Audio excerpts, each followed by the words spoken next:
एक गांव सोनीपत में एक बूढ़ी चुड़ैल का साया था। बूढ़ी होने के कारण अक्सर शिकार उसके हाथ से निकल जाता था और वो भूखी ही रह जाती थी। इस वजह से गांव वाले उसका खूब मजाक भी बनाने लगे थे। एक दिन रामू और नरेश गांव के अंदर आ रहे होते हैं, तभी उन्हें बूढ़ी चुड़ैल रास्ते में मिल जाती है। बूढ़ी चुड़ैल उन दोनों से कहती है, आज तुम दोनों मुझे मिल गए हो। मैं बहुत दिनों से भूखी हूँ, आज मैं पेट भर खाऊंगी। चुड़ैल की बात सुनकर रामू घबरा जाता है और बोलता है, चुड़ैल जी, हम दोनों को जाने दो। हम दोनों के परिवार वाले हम दोनों का इंतजार कर रहे होंगे। रामू भैया, तुम सच में बहुत फट्टू हो यार। अरे ये चुड़ैल तो हमें तब मारेगी ना जब ये हमें पकड़ पाएगी। नरेश की बात सुनकर चुड़ैल कहती है, तुम दोनों क्या समझते हो मुझे? अभी बताती हूँ तुम दोनों को। आज तुम दोनों का सूप बनाकर पीऊंगी। ऐसा कहकर चुड़ैल गुस्से में नरेश और रामू की तरफ बढ़ती है, लेकिन रामू और नरेश वहाँ से भागने लगते हैं। फिर नरेश और रामू तेजी से भागते हुए गांव के अंदर चले जाते हैं। चुड़ैल फिर से भूखी रह जाती है। हाय रे मेरी फूटी किस्मत, मैं फिर से आज भूखी की भूखी ही रह गई। अगर मैं बूढ़ी ना होती और मेरे घुटने जवाब ना देते तो मैं इस दुष्ट को बताती। इसे बिल्कुल भी जिंदा नहीं छोड़ती मैं। तभी चुड़ैल की नजर वहाँ खेल रहे एक कुत्ते के पिल्ले पर पड़ती है। चुड़ैल आगे बढ़कर उसे उठा लेती है और बोलती है, अरे कहाँ जा रहा है मेरे शिकार? आज तो मैं कुत्ता पार्टी करूंगी। इंसान न सही, कुत्ते का मांस ही सही। मेरे मन को भाया, मैं कुत्ता काट कर खाया। क्या डायलॉग है, वाह वाह वाह। लेकिन तभी कुत्ते का पिल्ला चुड़ैल के हाथों और मुंह को चाटने लगता है। ये देखकर चुड़ैल कहती है, अरे ये क्या कर रहा है? ये सब तो मैं करूंगी तुझे पकाने के बाद। लेकिन कुत्ते का पिल्ला चुड़ैल को चाटते रहता है। तभी न जाने क्यों चुड़ैल का दिल बदल जाता है और वो उस कुत्ते के बच्चे को मारने का ख्याल छोड़ देती है। ये कितना प्यारा है, मुझे इसे नहीं मारना चाहिए। वैसे भी सुना है कुत्ते बहुत वफादार होते हैं। तभी चुड़ैल के मन में एक योजना आती है और वो अपनी योजना के बारे में सोचकर खुश हो जाती है और जोर जोर से हंसने लगती है। ये ख्याल मुझ जैसी समझदार और सुंदर चुड़ैल को ही आ सकते हैं। अब ये कुत्ता मेरे लिए काम करेगा और अपनी और मेरी दोनों की भूख मिटाएगा। ऐसा कहकर चुड़ैल कुत्ते के ऊपर जादू करने लगती है और उसे भी भूतिया बना देती है और बोलती है, अब तू आम कुत्ता नहीं रहा बल्कि भूतिया कुत्ता बन गया है। आज से तू मेरे लिए शिकार करेगा और अपनी और मेरी दोनों की भूख मिटाएगा। हम दोनों मिलकर खूब पार्टी करेंगे। हाँ। फिर चुड़ैल भूतिया कुत्ते को लेकर गांव के बाहर घूमने लगती है और तभी उसे एक सपना नाम की औरत दिखती है जो घर के बाहर बैठी होती है। चुड़ैल जादू से कुत्ते को फिर से आम कुत्ता बना देती है और उसे सपना के पास भेज देती है। अरे कितना प्यारा कुत्ता है, बबलू के पापा भी शादी के टाइम बिल्कुल ऐसे लगते थे, अब देखो उन्हें बिल्कुल बुलडॉग बन गए हैं। ऐसा कहकर सपना कुत्ते को उठा लेती है और गोदी में रखकर प्यार करने लगती है। लेकिन उसी समय कुत्ता फिर से भूतिया बन जाता है और सपना के गले में काटने लगता है।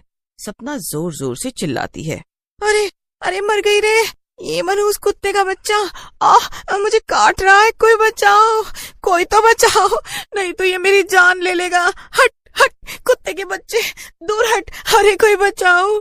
लेकिन वो कुत्ता सपने के गले से चिपका रहता है और थोड़ी देर में ही सपना को मार डालता है और उसकी लाश के पास बैठ जाता है।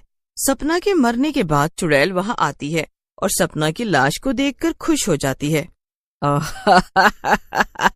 वाह मेरे जादुई कुत्ते, कमाल कर दिया तूने। पहले ही दिन मालकिन को पार्टी दे दी। आज मजा आएगा इस औरत का ताजा मांस खाकर। ऐसा कहकर चुड़ैल सपना का मांस खाने लगती है और थोड़ी ही देर में उसे पूरा खा जाती है और उसके बाद अपने कुत्ते को लेकर वहाँ से चली जाती है।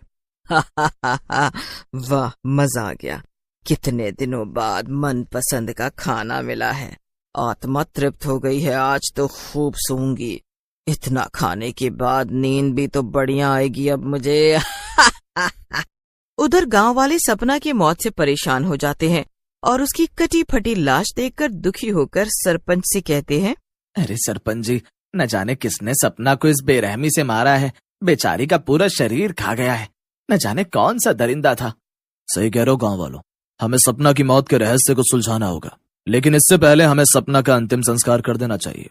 फिर गांव वाले मिलकर सपना का अंतिम संस्कार कर देते हैं।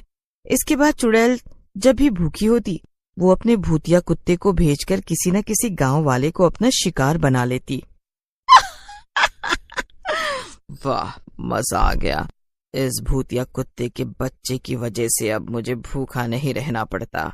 अगर ऐसा ही चला तो बहुत ही जल्दी मोटी हो जाऊंगी और मुझे डाइटिंग करनी पड़ेगी। तभी चुड़ैल को एक आदमी दिखाई देता है।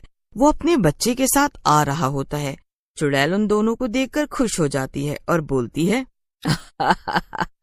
आज तो लगता है कोई ऑफर चल रहा है, एक बड़े पैक के साथ एक छोटा पैक। पहले बच्चे को मारूं कि पहले इस आदमी को? ओहो, बड़ी कंफ्यूजन है भाई, बड़ी कंफ्यूजन। ऐसा कहकर चुड़ैल अपने कुत्ते के बच्चे को उन दोनों की तरफ भेज देती है और पीछे पीछे चलने लगती है।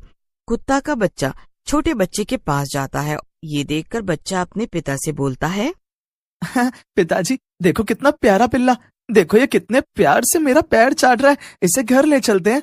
अरे पिंकू, मैंने कहा है ना तुमसे, ऐसे रास्ते में किसी जानवर को नहीं पकड़ते हैं। न जाने कैसा जानवर हो, पालतू कुत्तों को तो इंजेक्शन लगे होते हैं। चलो यहाँ से और इसे छोड़ दो।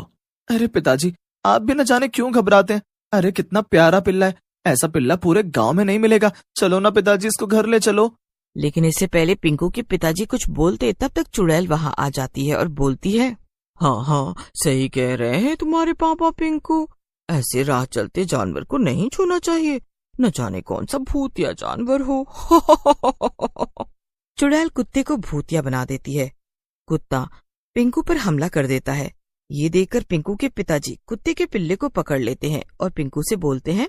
पिंकू अपने पिताजी की बात सुनकर वहाँ से भाग जाता है, लेकिन चुड़ैल पिंकू के पिता को पकड़ लेती है और बोलती है, दुष्ट, तूने मेरा ऑफर निकाल दिया है, इसकी सजा जरूर मिलेगी। ऐसा कहकर चुड़ैल पिंकू के पिता को मार डालती है। वह सरपंच जी गांव वालों के साथ बैठे होते हैं। पिंकू गांव वालों के पास जाता है और रोते रोते अपने साथ घटी घटना के बारे में बताने लगता है। सभी लोग वहाँ बातें कर रहे होते हैं। तभी पड़ोस के गांव में रहने वाली बिमला वहाँ आ जाती है और एक कुत्ते के पिल्ले की फोटो गांव वालों को दिखाकर बोलती है, अरे गांव वालों, ये मेरा पिल्ला टॉमी है, कई दिनों से गायब है, क्या आप लोगों ने इसे देखा है? फोटो को देखकर पिंकू रोने लगता है और बोलता है, ये वही भूतिया कुत्ता है जिसने मेरे पिताजी को मारा है। मुझे लगता है ये आंटी चुड़ैल है। पिंकू की बात सुनकर गांव वाले बिमला की तरफ बढ़ते हैं। ये देखकर बिमला जोर जोर से जय बजरंगबली बोलती है। ये सुनकर सरपंच जी बोलते हैं, गांव वालों, डरने की बात नहीं है, ये बिमला ही है, क्योंकि चुड़ैल बजरंगबली से बहुत घबराते हैं और उनका नाम भी नहीं ले पाते हैं। उसी समय वहाँ रमेश आ जाता है और बोलता है, मुझे लगता है ये उसी बूढ़ी चुड़ैल का काम है। वो खुद तो शिकार कर नहीं पाती, इसीलिए उसने टॉमी को भूतिया बना दिया है और उससे सारे शिकार करवा रही है। आपकी बात सही लग रही है रमेश भैया। फिर तो हमें उस टॉमी को पहले मारना चाहिए, फिर उसके बाद उस चुड़ैल की बच्ची को। बहुत लोगों की जान ली है उस बूढ़ी चुड़ैल ने। फिर गांव वाले और बिमला चुड़ैल और कुत्ते के पिल्ले को ढूंढने लगते हैं। बिमला बार बार टॉमी का नाम पुकार रही होती है। ये आवाज चुड़ैल के पास भी जाती है, जिसे सुनकर चुड़ैल बोलती है, लगता है तुझे लेने के लिए तेरी मालकिन आ रही है। ऐसा कहकर चुड़ैल टॉमी को आगे आगे भेज देती है और पीछे पीछे खुद चलने लगती है। लेकिन जैसे ही टॉमी बिमला के पास पहुंचता है, गांव वाले उसके ऊपर जाल डाल देते हैं और टॉमी को पकड़ लेते हैं। इसके बाद गांव वाले और बिमला झाड़ियों में छुप जाते हैं। उसी समय चुड़ैल वहां आ जाती है और बोलती है, अरे ये क्या हो गया, मेरे जादुई कुत्ते को किसने पकड़ लिया है? ऐसा कहकर चुड़ैल कुत्ते को छुड़ाने के लिए झुकती है, लेकिन तभी गांव वाले चुड़ैल को पकड़ लेते हैं। गांव वाले चुड़ैल के ऊपर पेट्रोल छिड़ककर आग लगा देते हैं। थोड़ी ही देर में चुड़ैल पूरी तरह जल जाती है। चुड़ैल के जलते ही टॉमी भी चुड़ैल के जादू से आजाद हो जाता है।